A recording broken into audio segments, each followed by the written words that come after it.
Hi, this is Reverend Robert Test, Unity Spiritual Center, Pflugerville.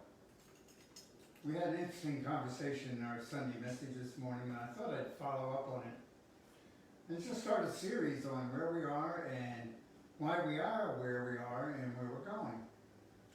Very interesting to me, and I encourage you, if you weren't with us this morning, go back on YouTube, go to Unity Pflugerville and take a look at what we were talking about.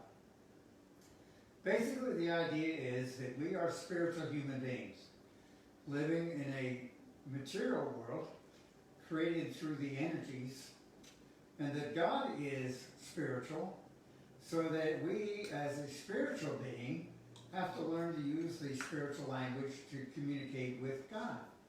So what's interesting for me is living in the material world, we have a tendency to talk material conversations.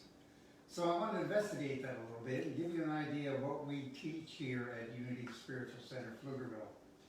First of all, number one, there is only one presence and one power in the universe, God the good, omnipotent, which is a basic, let's call it New Thought idea.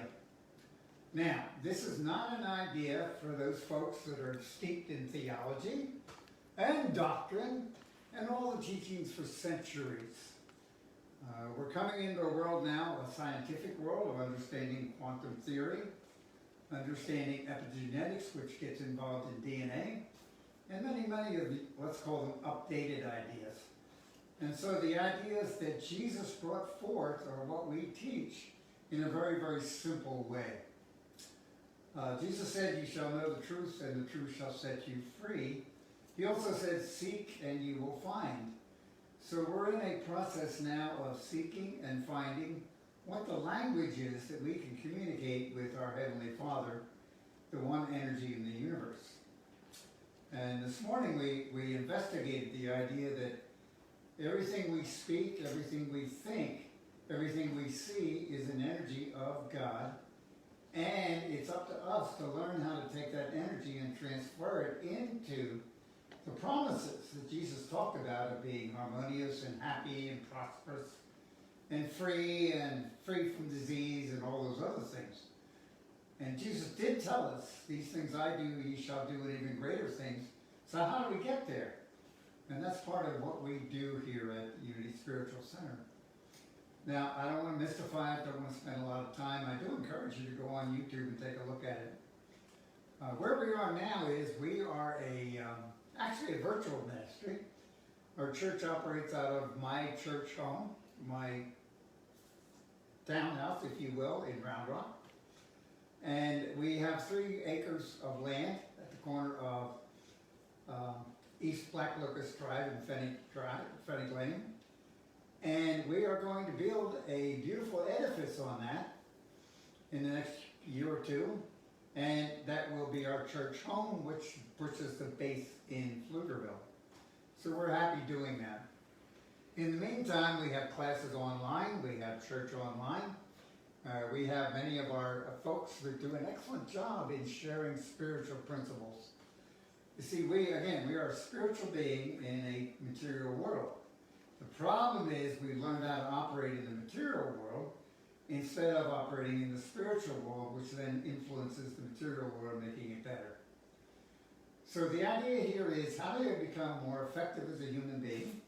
How do I become prosperous? How do I become healthy? How do I become happy? And those things are difficult because the world has all kinds of answers, and it seems that everybody that tries, very few people get there. So there must be another answer, and we believe the answer is in the spiritual realm, which again requires an understanding of a new language. And it doesn't take long, but it takes, let's call it discipleship, to get there. So we would love to have you in the process that we have started of learning how to communicate directly with Spirit. One of the interesting things we're finding out is, and quantum theory said this, what we think about, we create.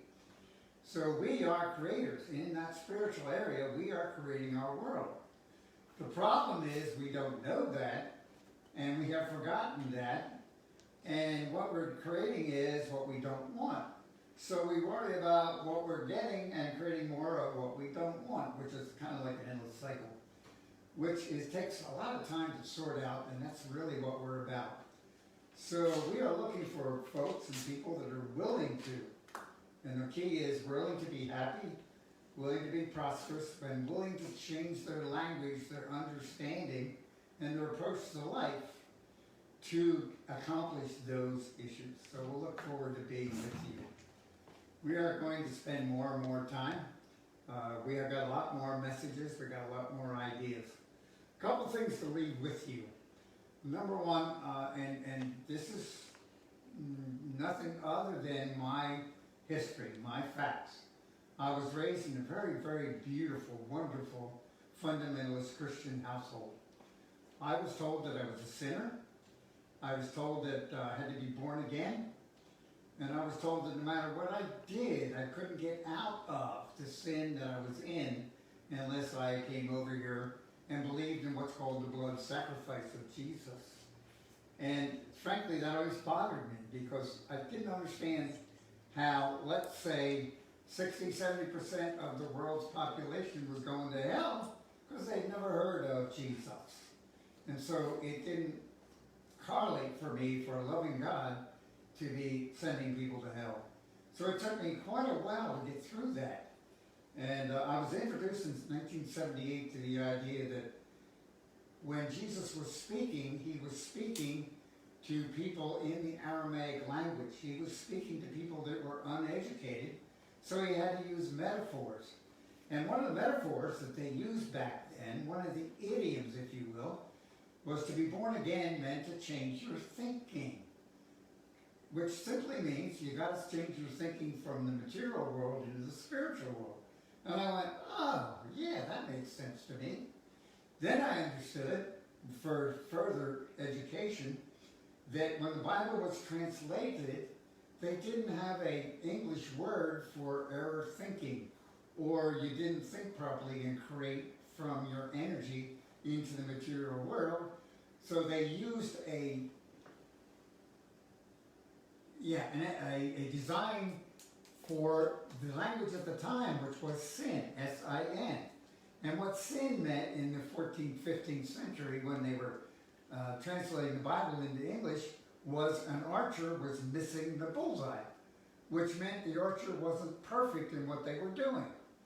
Now, God bless us, how many people are perfect in what they're doing? So, of course, we've all sinned under that definition. But the truth is, you translate it as error thought. What it means is my thinking has created what I didn't want, but I didn't know I was doing that. And so we are full of those kind of things. So it's on and on and on. So we'd like to share that new language with you. We'd like to share ideas with you and come up with the idea that the kingdom of heaven is within. The idea that I was sharing this morning is there's a treasure within you. When you're willing to listen to it and learn how to integrate with it, learn how to talk to it, learn how to work with it, everything becomes more, let's just say, more open in your life because you're open to more possibilities. And that takes time to understand, but we'd love to have you. We spent this moment and we're going to say we love you, we appreciate you, you are a child of God. That's the promise. And let's find out how that is true.